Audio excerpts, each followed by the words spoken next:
ଧନରେ ତୁ ଆସିବା ପରେ କେମିତି ଅୟୁତ ଯୁଗର ଶୋଷ ମରିଗଲା।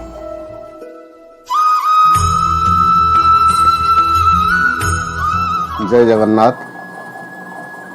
ଆଜି ମୋର ଏକ ଆଧୁନିକ କବିତା ଦେବକୀ ଶୀର୍ଷକୁ ନେଇ ରଚନା କରିଛି। ସେଇଟା ଆପଣମାନଙ୍କ ଶୁଣିବା ପାଇଁ ମୁଁ ପାଠ କରୁଛି। ଯୁଗ ଯୁଗ ଧରି ମାଟିଏର ଅନ୍ତର ବେଦନା ବୋଧହୁଏ ଆଜି ପର୍ଯ୍ୟନ୍ତ ସୃଷ୍ଟିରେ କେହି ବୁଝିପାରି ନାହିଁ। ମାଟିଏ ସନ୍ତାନଟିଏର ଆଶା କରିଥାଏ, ତାକୁ ବଢ଼େଇଥାଏ ଏବଂ ବୃଦ୍ଧା ସମୟରେ ତାଠାରୁ କିଛି ପାଇବାର ଆଶା ମଧ୍ୟ ଥାଏ। ଇଏ ସଂସାର କଥା, ସେ ବାବଦରେ ତ ସମସ୍ତେ ଆପଣମାନେ ଅବଗତ ଅଛନ୍ତି। ତେବେ ସେ ଦେବକୀ ଶୀର୍ଷକ କବିତାକୁ ନେଇ ମୁଁ ଆଜି ଆପଣମାନଙ୍କ ପାଖକୁ ଆସୁଛି। ପୀତାମ୍ବର ମହାପାତ୍ର। କବିତାର ଶୀର୍ଷକ ଦେବକୀ। ଧନରେ ତୁ ଆସିବା ପରେ କେମିତି ଅୟୁତ ଯୁଗର ଶୋଷ ମରିଗଲା। ଧନରେ ତୁ ଆସିବା ପରେ କେମିତି ଅୟୁତ ଯୁଗର ଶୋଷ ମରିଗଲା। ଆଖି ଦେଖିଲା ଚେନ୍ନାଇ ଆଲୋକ। ଶୃଙ୍ଖଳ ଗୁଡ଼ିକ କେମିତି ଆପେ ଆପେ ଖୋଲିଗଲା ପାଦରୁ ହାତରୁ।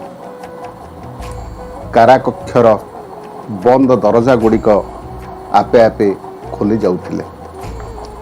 ଝଡ଼ ବର୍ଷାର ଶୀତୁଆ ରାତି ଅଚେତ କରି ଦେଉଥିଲା ଜାଗ୍ରତ ପ୍ରହରୀମାନଙ୍କୁ। ଦଲକାଏ ଥଣ୍ଡା ପବନରେ ଭାସି ଆସୁଥିଲା ଅଗୁରୁ ଚନ୍ଦନର ବାସ୍ନା। ଦଲକାଏ ଥଣ୍ଡା ପବନରେ ଭାସି ଆସୁଥିଲା ଅଗୁରୁ ଚନ୍ଦନର ବାସ୍ନା। ଆଖି ମୋର ମୁଦି ହୋଇଯାଉଥିଲା। ତୋ ବାପା ତତେ ଧରି ଧୀରେ ଧୀରେ ଅତି ସନ୍ତର୍ପଣରେ ଆଗକୁ ପାଦ ପକାଉଥିଲେ। ଖୁସିରେ ଆତ୍ମହରା ହୋଇ ମୁଁ ଆଖି ବୁଜିଦେଲି। କେତେ ସମୟ ବିତିଗଲା କେଜାଣି, ପୁଣି ତୋ ବାପାଙ୍କ କର ସ୍ପର୍ଶରେ ଆଖି ଖୋଲିଲା ବେଳକୁ ହାତରେ ଲାଗି ସାରିଥିଲା ବେଡ଼ି। ପୁଣି ତୋ ବାପାଙ୍କ କର ସ୍ପର୍ଶରେ ଆଖି ଖୋଲିଲା ବେଳକୁ ହାତରେ ଲାଗି ସାରିଥିଲା ବେଡ଼ି। କକ୍ଷ ସାରା ଅନ୍ଧାର, ଆଉ କିଛି ଦେଖାଯାଉନଥିଲା। ତୋ ବାପା କ'ଣ ସବୁ କହୁଥିଲେ।